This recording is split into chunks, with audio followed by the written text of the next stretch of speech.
Welcome back, NBA fans.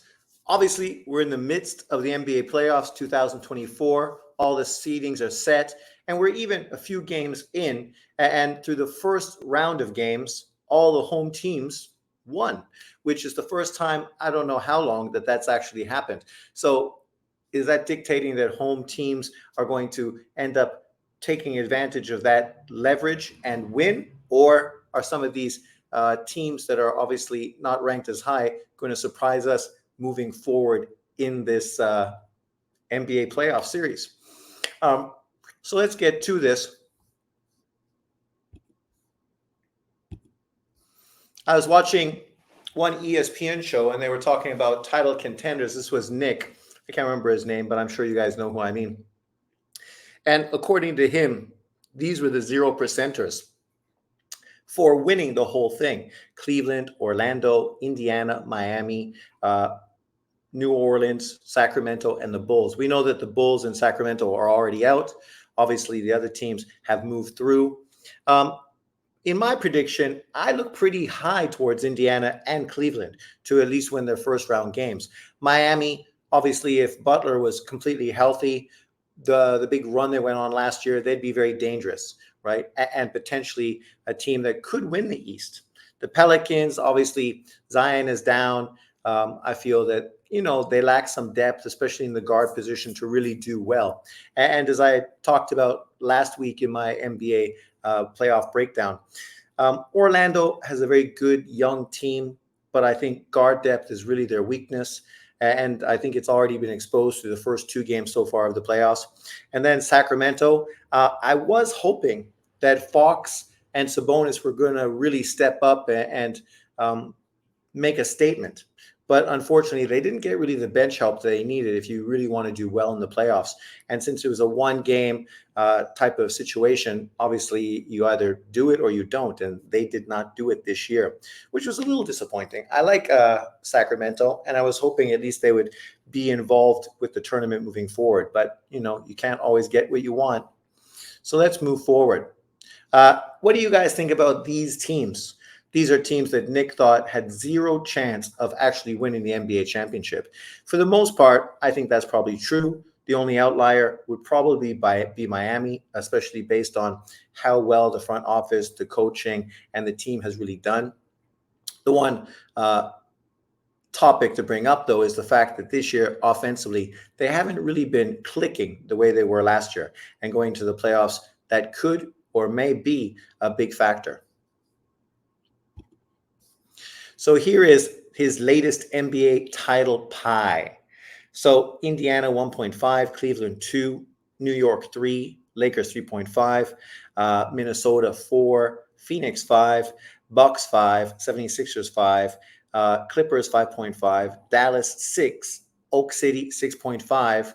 And it's interesting because Oak City is the number one team in the Western Conference, right? They're the ones that have the home court advantage throughout the whole Western Conference tournament, even above Denver. But then you get, of course, to Denver 25% and Boston 42.5. I'm surprised that people are so confident in Boston. I do realize that they have the best record in the NBA, but this is Vegas's predictions. Vegas, they're all about making money, so you have to take what they say pretty seriously.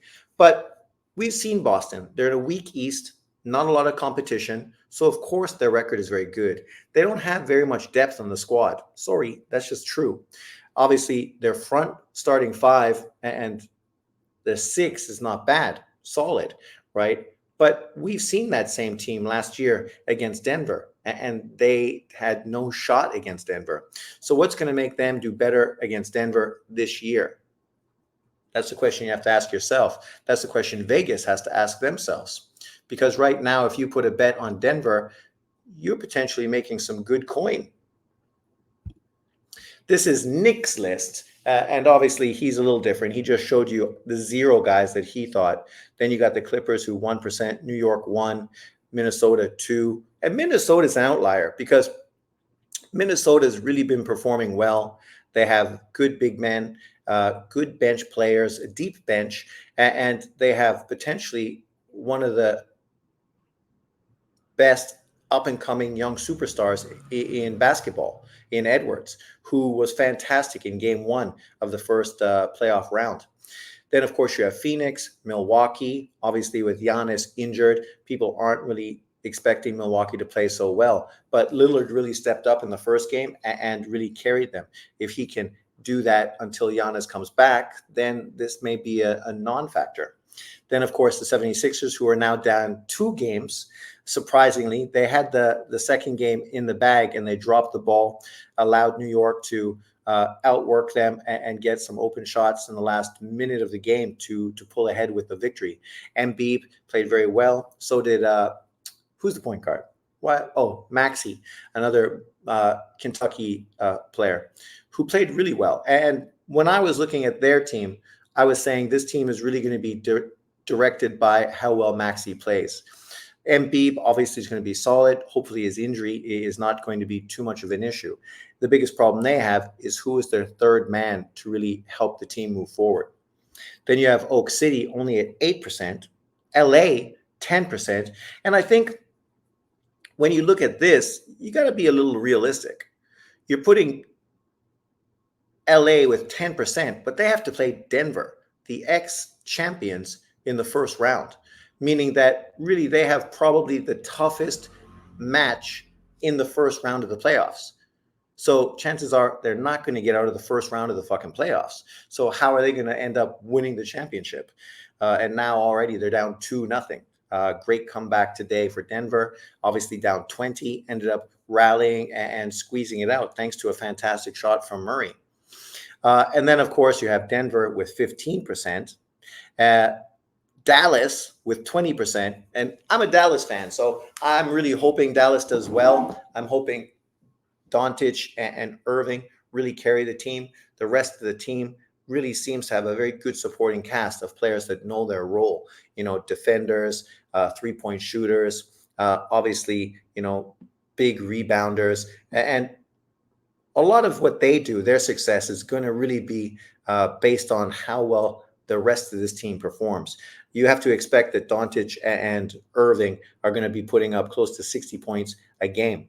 But 60 points is not enough to win if you don't have bench help supporting you. I see Hardaway threw some comments towards those two guys. The guy's whole career is based on playing with Doncic, who gives him consistent open three-point shots, but he's going to bite the hand that feeds him. I don't understand that. I do understand as far as Kyrie Irving. I do think a lot of times when Kyrie Irving penetrates, he could kick it out to the shooters to give them free open three-point shots and get the rest of the team involved, which I think obviously is going to help them move through the playoffs. Him making very difficult shots, while not including his team, I think he needs to kick that ball out a little more like Luka does, right? Luka obviously does go to the hole, but he also penetrates and kicks it to open shooters consistently, which is something Kyrie has to do a little more, I think.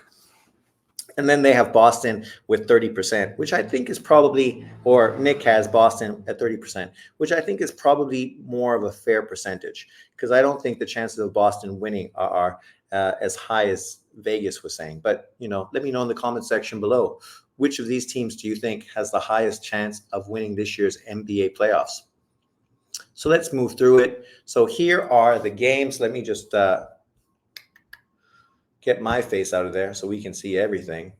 We don't need to see me, do we? So there we go. So obviously in the West, you have Pelicans versus Thunder.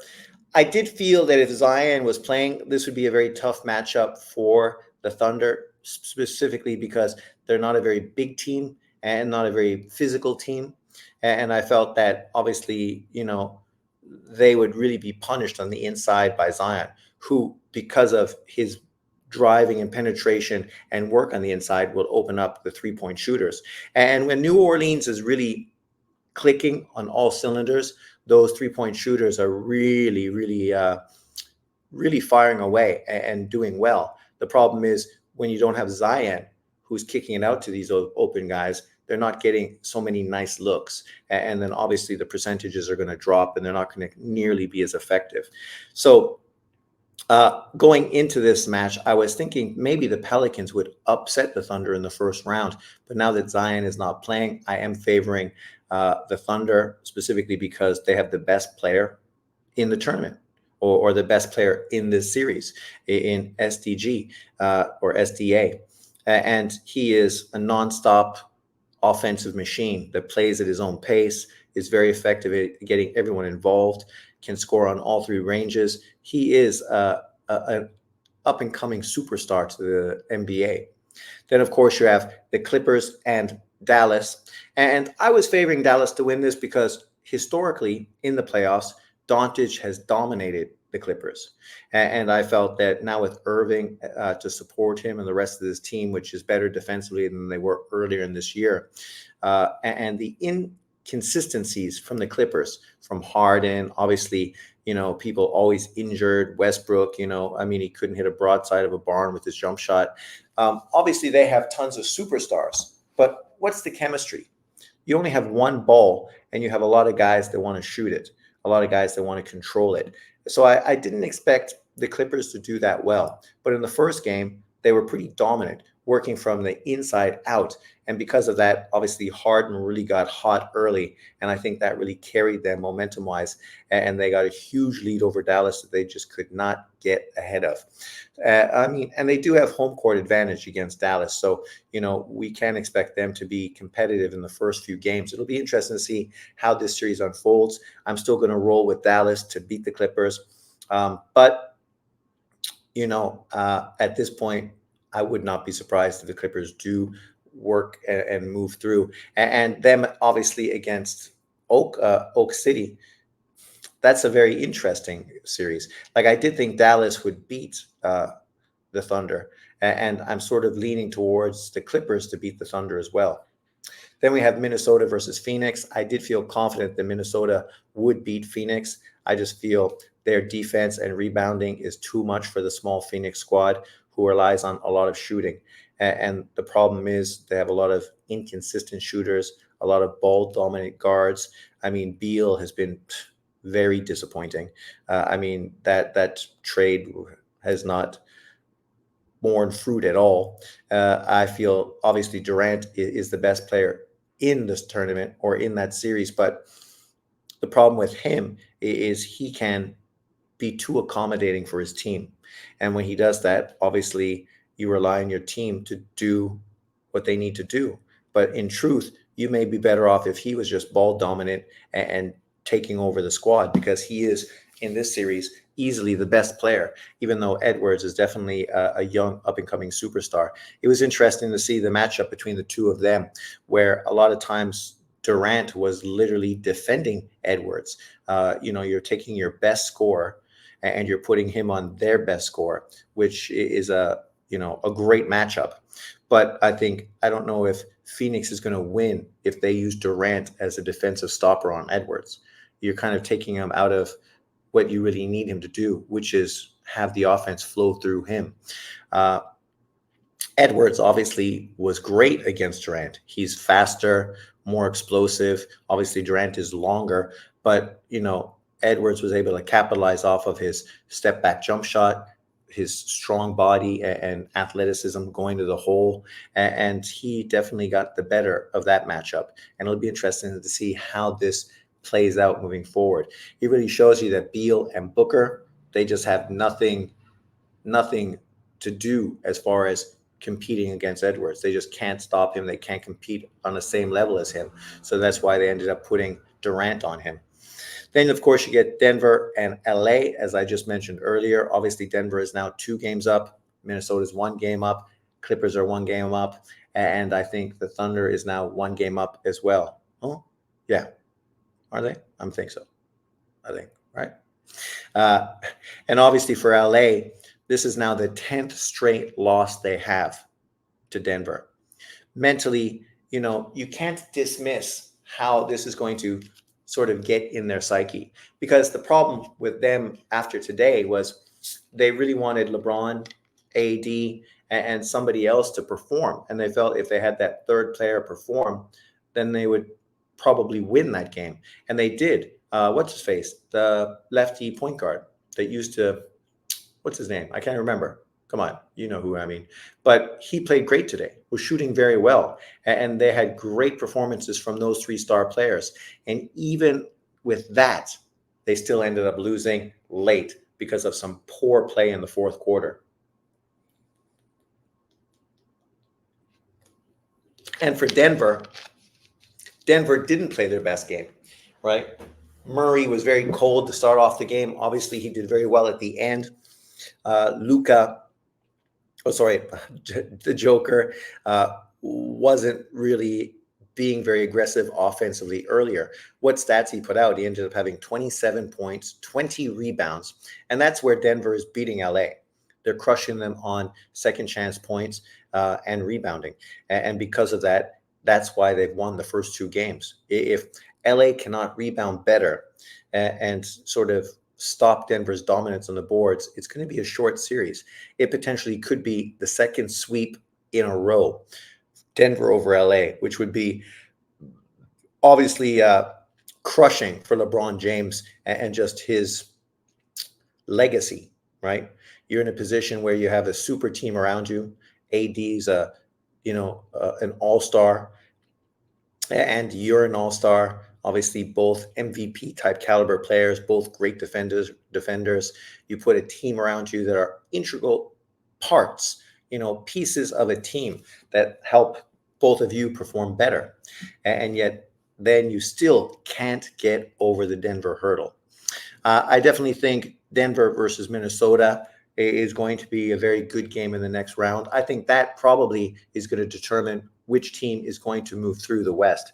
I do think if Minnesota can get by Denver, they will beat Dallas, the Clippers, Pelicans, or the Thunder. And the same for Denver. Obviously, I feel if they get by Minnesota, they are going to beat those other teams.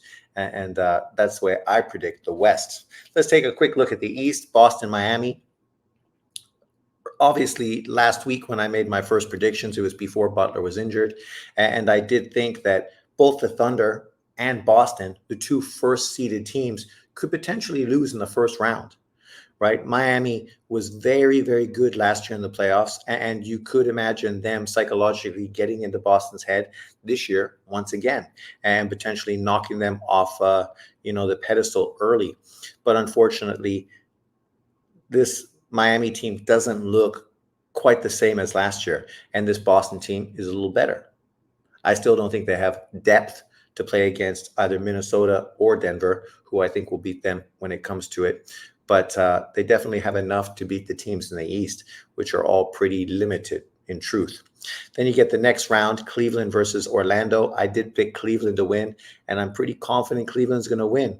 I said in my prediction that Cleveland's guard play was just better, and that was going to be the decisive difference between this series. And so far, that's exactly what's happened. Obviously, Orlando has very good big men, and Cleveland's big men are solid, right? And they have depth, and their guards are obviously fantastic. They have the very good, tall, small forward that they got from Miami last year, and he's kind of the perfect complementary player to this team. Then Milwaukee, who obviously Giannis is hurt. With Giannis hurt, this opens the possibility of Indiana winning that series. And that's why I predicted that Indiana would win. But in the first game, their star point guard underperformed and got dominated by Lillard, Damian. And Damian's had a really poor season overall. But obviously now with no Giannis and with him getting as much touches as he wanted, he stepped up and showed out and led Milwaukee to the first game of the series. It'll be interesting to see what Indiana does moving forward. I definitely think they have a better team all around, good big men, very good complementary players, good shooters. And now that Giannis isn't there, I think the best player is on Indiana. And not taking anything away from Lillard, but Lillard defensively is a bit of a weak spot for Milwaukee. And we will see if Indiana can capitalize on that, make him work on defense to sort of take him out of the offensive flow. Then, of course, you have New York and Philadelphia. I was predicting Philadelphia to win because Embiid was back, and I thought Maxey was really going to step up, just like I thought Fox and Sabonis were going to step up this year. New York, while I like New York, the guards, I don't really think their big men are that good. I don't think they have that much depth. And while I like their guards, uh, you know, they're solid. It's a solid three-guard rotation. And I knew that they would be competitive and obviously play well against Philadelphia, which doesn't necessarily have as much guard depth as New York. But guard play has really been the difference so far in this series, and that's why New York is now 2 games up. I do expect New York to win. I think Indiana is still going to pull it off. And then Indiana versus New York, I have to favor Indiana to beat New York.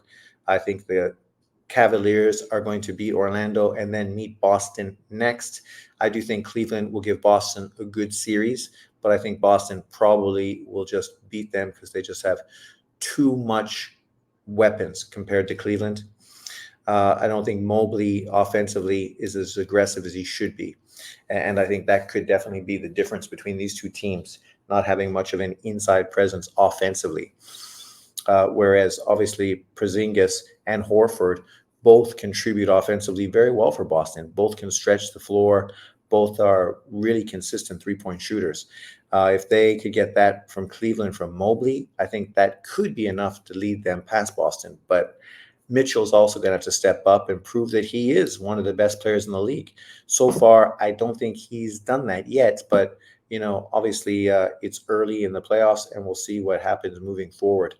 Then I think that Boston versus Indiana, I do think Indiana matches well with Boston, but I do think their guards lack the experience that Boston has. And I think that experience probably will be the difference in close competitive games down the stretch. So Boston moving through to meet the winner of Denver and Minnesota.